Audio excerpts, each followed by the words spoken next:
Olá a todos, sejam bem-vindos ao Ranking Exame Negócios em Expansão.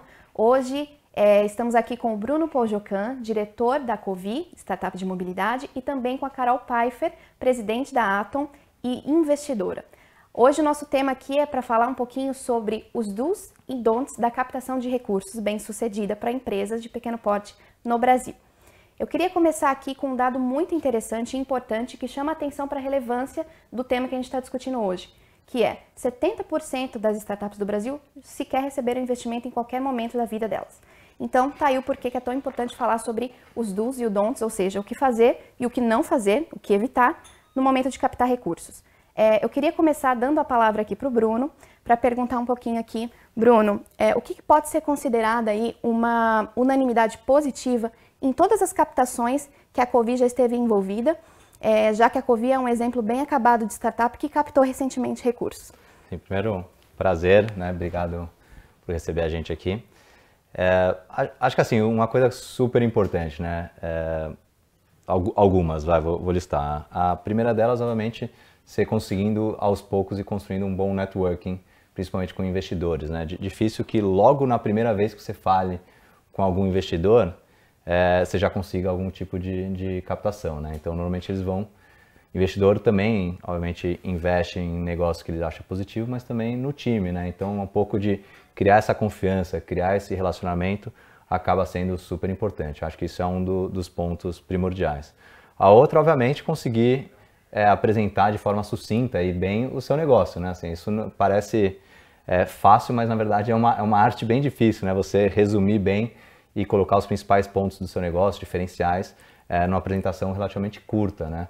Porque, obviamente, o investidor nem sempre vai parar, assim, horas e horas para analisar. Então, como chega muita coisa, muito fluxo, muita empresa para vários investidores, eles acabam batendo o olho e o que se destacar mais rápido, né? Ou seja, criar esse destaque acaba sendo super importante. E acho que a outra coisa, obviamente, investidor, principalmente no caso, né, startup, conforme o tempo, ele foca um pouco mais no negócio, nos alicerces do negócio, mas eu acho que bem no começo, né, seed, investidores anjos, nessas primeiras rodadas, acaba investindo muito no time também. Então, ter um time bem sólido, capacitado, que conheça, fale bem sobre o seu negócio, acho que isso acaba sendo super importante. Então, treinar esse discurso, às vezes, acaba sendo super importante também. E por falar em tempo escasso, né, e onde concentrar as atenções, eu queria entender com a Carol, aí, do ponto de vista do investidor, Carol, o que não pode ser deixado de fora, já que a gente está falando de os do's e don'ts, né? Quais seriam os do's e o que realmente precisa ser colocado nesse momento do pitch, da apresentação, enfim, o que não pode ser deixado de fora nesse momento de captação de recursos? Bom, perfeito. Primeiro, obrigado aí pelo convite. É um prazer imenso estar aqui com vocês e falando de um assunto tão importante, né, e cada vez mais falado aqui no Brasil, né. Bom, eu acho que assim, a primeira coisa que não pode ser deixado de lado, né, é em relação aos números, né. Eu bato isso muito na tecla, até no Shark Tank as pessoas bateram muito, putz, a Carol do mercado financeiro sempre pergunta dos números, mas eles são importantes, né. Então, se a gente está falando de buscar investimento, a gente, obviamente, o investidor ele quer entender aonde vai ser o retorno dele, qual é o potencial que aquele negócio tem, né? Então, qual é o tamanho do mercado? Se aquilo é muito nichado, ele tem um problema de escala aí a longo prazo, né? Ele vai ter muito mais dificuldade de escalar o negócio, obviamente para o investidor fica menos interessante ainda. Não que ele não queira investir naquilo, ele pode ter o interesse por ter sinergia com outros negócios que ele está fazendo, mas é importantíssimo que logo de cara o pitch ele traga essa noção do tamanho do mercado, o tamanho dos números, qual o potencial daquilo que está sendo feito.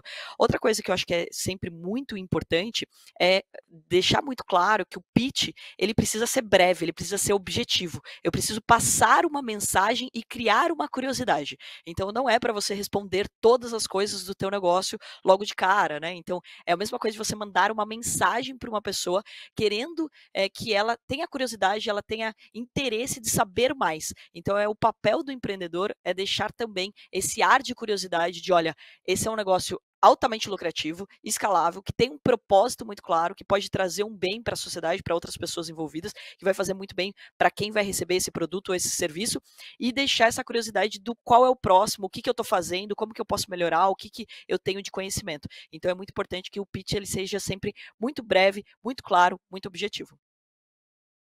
Você falou bastante aí sobre o que fazer, né, do lado de o que realmente é recomendado. Eu queria entender se existem coisas inadmissíveis nesse processo, os don'ts definitivos do que não fazer, do que evitar, o que não falar, para entender justamente qual que é a limitação, né, o limite entre essa curiosidade, do que eu vou deixar aberto, do que eu vou deixar ali o investidor meio que tentando descobrir sobre o meu negócio e o que eu realmente não posso falar.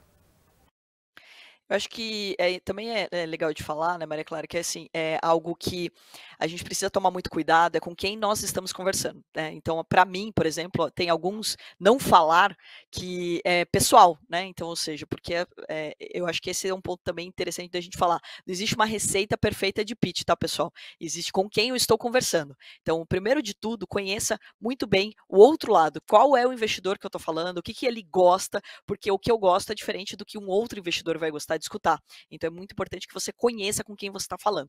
E nunca deixe muito genérico. Se eu estou procurando um investimento, principalmente se for um smart money, né? Se eu só precisar de dinheiro, tudo bem, você pode falar de uma maneira mais genérica, porque aquele investidor só está procurando uma rentabilidade. Se eu estou procurando um smart money, ou seja, eu quero a ajuda daquele investidor, eu quero o know-how daquele investidor, é muito importante que você conheça a fundo aquele investidor, saiba com quem você está falando e mostre para ele que você está buscando ele e não o geral. Então, um erro clássico que as pessoas cometem é de generalizar demais. Então, serve o Bruno, serve a Carol, serve a Maria, serve todo mundo. Então, peraí, você não se sente valorizado dentro daquele negócio e daí é basicamente um investimento mesmo, é o retorno financeiro daquilo e daí o investidor ele vai ter menos interesse de participar no dia a dia. Então, acho que é muito importante isso. Segundo ponto que eu vejo um erro clássico também é em relação a deslumbrar demais o negócio. Eu recebo mensagens do tipo, eu tenho um negócio aqui multimilionário que você precisa participar, que você não pode perder.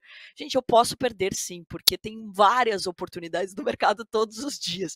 Então, não ache que o seu negócio é a última bolacha do pacote, então, ou seja, que só você criou uma ideia genial, que só você tem um produto. Eu acho que você tem que defender sim o teu negócio, o teu produto, a tua empresa, mas cuidado para não deslumbrar demais. Isso acaba afastando e acaba já gerando uma certa arrogância, né? Então, existe uma linha muito tênue entre você ter autoridade no assunto e você se tornar arrogante num pitch, tá? Então, acho que esse é um primeiro cuidado que todo mundo precisa ter, porque naquela ansiedade de querer vender algo, não perder o investidor e querer captar o dinheiro, você acaba deslumbrando mais do que você, de fato, poderia ali, tá? E lembrando, né? Não gere uma expectativa tão alta, porque depois você vai ter que entregar. Então, eu costumo até dizer isso, né? No pitch, às vezes a pessoa vende muito bem no pitch. A hora que você começa a fazer as perguntas, você começa a ver que ela não estava tão preparada assim, que aquilo não é tão bom assim, que os números não são tão perfeitos assim.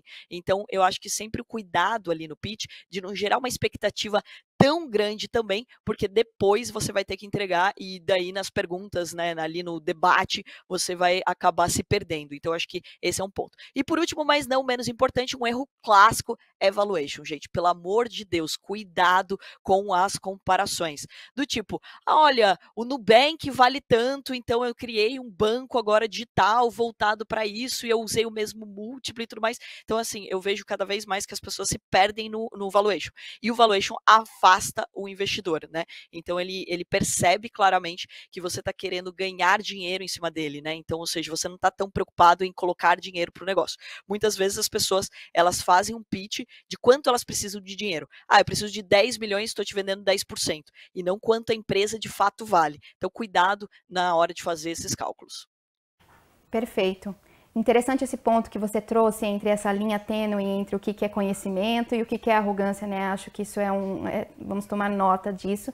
E aproveitando esse gancho aí de tudo que você falou, Carol, queria entender, Bruno, se nesses momentos de captação, diferentes momentos que a COVID teve de captações, existiu algum desses pontos em que a Carol comentou, algum don't que possivelmente não seria repetido em captações futuras agora e que serve aí de aprendizado daqui para frente? Acho que uma coisa super importante assim que ela falou, que eu acho que é relevante, né? É na hora de você montar os números, expectativa que você vai oferecer para o investidor, né? Acho que isso é um erro que acaba sendo clássico, porque obviamente é o que a gente brinca, né? Excel, apresentação, aceita qualquer coisa. É super fácil você demonstrar um crescimento no Excel.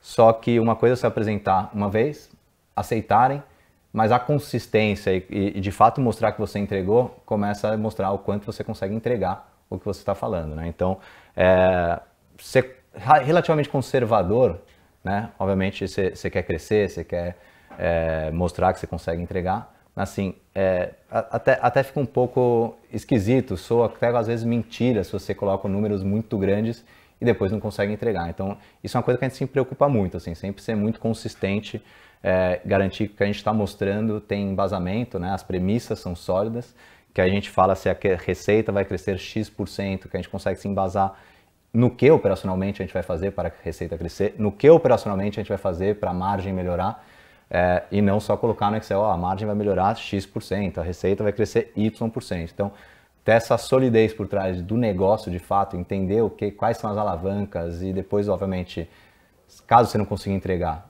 ter uma boa justificativa do porquê não, o que aconteceu, foi o mercado, foi a pandemia, foi sei lá o quê, né? Isso tudo bem, não é que você precisa entregar exatamente tudo que aconteceu. As variáveis acontecem, você não consegue prever todas. Mas ter esse nível de profundidade, não só ir lá e colocar, vamos crescer 200, 300, 400%, sem essa consistência e depois não entregar, acho que isso vai prejudicando muito. E aí o investidor, obviamente, ele pode até aceitar na primeira vez, dificilmente ele erra essa segunda vez, assim, e aí isso começa a perpetuar. Então, acho que isso perde valor para a empresa no futuro. Então, acho que isso é um dos pontos importantes, assim. Perfeito. E interessante do que você falou é justamente sobre as promessas que precisam ser cumpridas e precisa ter embasamento, né, nessas concretudes aí. E aí a minha pergunta para a Carol agora é justamente entender assim, Carol, essas regras, essas dicas de ouro, essas regras, enfim, recomendações de boas práticas na hora de captar recursos, elas servem para qualquer grau de maturidade, qualquer segmento, qualquer estágio em que esteja uma startup, ou ela varia, essas dicas elas variam de acordo com essas variáveis também? Porque no caso aqui o Bruno citou aí um exemplo, suponhamos que da Covid, que precisa prometer uma margem e tem pandemia, e tem muita coisa. Muitas vezes empresas um pouco mais novatas e imaturas, elas também têm métricas para mostrar que não são tão sólidas quanto uma startup mais madura e mais consolidada. Então eu queria entender se existem essas variáveis também de acordo com o grau de maturidade, enfim. Bom, eu acho que perfeita colocação, né? Eu acho que, primeiro de tudo, lembrando que quando a gente fala do pitch ali, eu acho que serve para todo mundo, que é uma negociação, né? Então você está vendendo ali a tua ideia, você está vendendo algo que pode trazer retorno para o investidor. Então, dito isso, né? Por exemplo, quando a gente fala sobre arrogância, sobre ter conhecimento, etc., eu acho que isso serve para qualquer nível de empresa que você tenha, né? Eu acho que é um erro clássico, inclusive, empresas que elas já estão grandes, que elas já tiveram outras rodadas rodadas, elas irem perdendo um pouco essa humildade, né, de falar, poxa, eu estou te mostrando esses números, mas obviamente podem ter aí contratempos e eles podem não acontecer, né? Então acho que à medida que também o empreendedor ele vai conseguindo fazer captações, ele vai trazendo mais confiança na hora de fazer o pitch, mas isso também pode se tornar numa arrogância, e daí ele pode perder grandes investidores nesse estágio. Então acho que nesse sentido vale para os dois, né? É mais natural que as pessoas que estejam começando, elas tenham um pouco mais dessa humildade de mostrar que elas não estão tão ainda confiantes com o negócio, ou ainda tem algumas coisas para serem ajustadas, os números podem mudar ao longo do caminho, elas busquem mais um investidor que queira participar do negócio delas. Mas eu acho que serve para todas as empresas essas recomendações do que não fazer, por exemplo, de não inflar demais o valuation, de tomar muito cuidado em relação a você ter confiança, você saber os seus números de fato e você se tornar um pouco arrogante, um pouco agressivo na tua fala. Então eu acho que esse cuidado, ele serve para todos os estágios, né? Eu costumo até brincar aqui dentro da Atom. Quando me perguntam qual é o meu cargo na Atom, eu falo estagiária. Eu estou sempre aprendendo aqui, né? Então, ou seja, quando você se coloca nesse papel, você abre portas, né? Você abre espaço para que o investidor ele colabore, para que ele faça perguntas, para que você possa ter um debate muito mais saudável. Obviamente, de novo, você precisa mostrar que você sabe o que você está fazendo, porque ninguém quer investir em alguém que é aventureiro e que é um sonhador e que não vai executar aquilo, né? Então você precisa de fato mostrar que você fez os cálculos, etc. Mas é o cuidado de você não perder isso. Agora também é importante dizer que à medida que você vai tendo várias rodadas, você vai tendo mais maturidade, você vai crescendo, são cases, né, que você vê disso, mas que você também busca o investidor certo para isso. Por exemplo, existem investidores que gostam muito mais das empresas que estão no início, que gostam literalmente de comprar mais barato, né? Então é igual uma ação. Você quer comprar aquela que está começando, que ainda não tem um faturamento alto, que ainda não está sólida no mercado, porque você tem um potencial de rentabilidade maior. Afinal, risco é relacionado a retorno. Agora, uma empresa que já teve algumas rodadas, que já está maior, que já tem um faturamento maior, obviamente o valuation dela já é outro, onde tem menos espaço, não que não tenha, mas tem menos espaço para uma rentabilidade maior. Então é muito importante também que você saiba, de novo, com quem você está falando. Então isso já aconteceu, inclusive, experiência, né, que eu tive no Shark Tank Brasil, né? Então eu sou um tipo de pessoa que busco lá no Shark empresas que estejam mais iniciantes, que eu possa colaborar mais com elas. Quando ela já teve várias rodadas, são investimentos que eu já faço, como é o caso da Bolsa, eu já estou comprando empresas sólidas no mercado, né? Já estou comprando empresas que já mostraram resultado. Assim, quando eu faço investimentos num pool de startups, então é outro tipo de investimento. Então é muito importante que você saiba aonde você vai apresentar aquele estágio que a tua empresa está. Eu acho que isso colabora bastante. Perfeito. E um ponto muito, muito importante de tudo que você falou agora, Carol, é a importância do empreendedor, empreendedora, saber o que informar, como informar e com quem essa pessoa está falando, né? E aí a minha pergunta, Bruna, é para entender se aí do lado de estando dentro de uma empresa que é um exemplo aí das poucas que fazem parte dessa seleta lista de startups que já conseguiram captar recursos, se existe uma lacuna informacional que às vezes impede que o empreendedor saiba justamente como informar, o que informar e como ele pode se preparar para esse momento de captação e como driblar esse desafio aí de saber o que falar e como falar. Bom, acho que é super importante isso que a Carol falou, né? Assim, até para uma startup, e assim, quando a gente vai captar, eu já vi isso várias vezes, tanto do lado, né, da Cove, como empreendedor, mas em outras empresas, que às vezes realmente você está mais preocupado com smart money, trazer alguém importante para a empresa, um investidor específico que vai te agregar, do que necessariamente um valuation, né? Ou seja, às vezes você prefere ir para um valuation mais baixo, ter uma diluição um pouco maior, mas porque você quer trazer uma pessoa específica. Então, ter essa profundidade é importante. Então, e aí, obviamente, é um pouco, eu vejo um pouco setorial, né? Assim, eu tenho uma fintech, tem investidores clássicos de fintech. Quem são esses? Quem investiu, e aí é formas de pesquisar, né? Quem investiu no Nubank? Quem investiu na Acreditas? Quem investiu na OpenCo? Então, você pode ir atrás, e esses são investidores mais clássicos que acabam investindo, né? Ou setor específico de mobilidade. Quem são investidores que gostam desse tipo de coisa? Será que o meu modelo, quando eu for falar com um investidor mais clássico de fintech, será que no meu modelo eu tenho a capacidade de mostrar alguma coisa de fintech? Então isso é uma coisa que a gente faz, porque a gente se entende sim criando oportunidade para que as pessoas acessem o carro. Então eu tenho um quê de crédito, né? E eu consigo vender isso, não vender por vender, mas de fato expor isso de uma forma positiva para o investidor que tem mais interesse nesse segmento. Então um pouco você precisa entender na hora que você vai falar, o investidor gosta muito, né?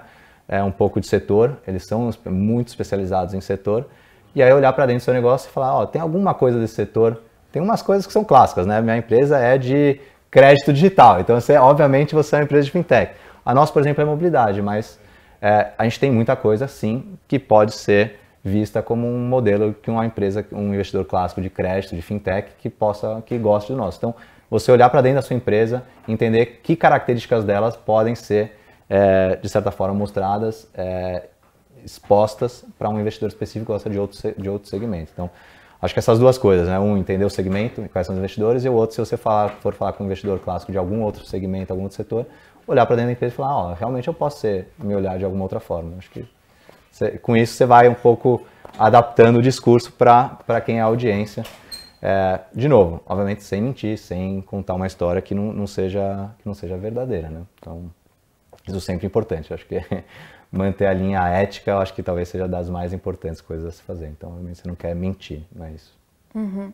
Não, legal. Eu queria estender essa pergunta para a Carol também, né? Do lado do investidor, como é que é essa distinção do que precisa ser falado? Pode ser uma barreira a ser superada, né? No caso dos empreendedores que realmente não sabem como apresentar direito a sua empresa e chegar nesse momento de captar. Como é que quem está do outro lado, né, do balcão, investindo, pode ajudar a acabar, romper com esse ciclo aí de talvez desinformação? Perfeito. Eu acho que eu gosto muito, né, de participar, por exemplo, do programa do Shark Tank Brasil, porque eu falo que ele é uma aula, né? Então, ou seja, se você assistir todos os episódios, não só aqui no Brasil, mas que acontecem no mundo todo, né? A gente está falando de um programa que acontece em 54 países. Se você assistir, por exemplo, o Shark americano, você aprende muito o pitch e as perguntas que o investidor vai fazer. Então, quanto mais você se prepara, melhor você fica.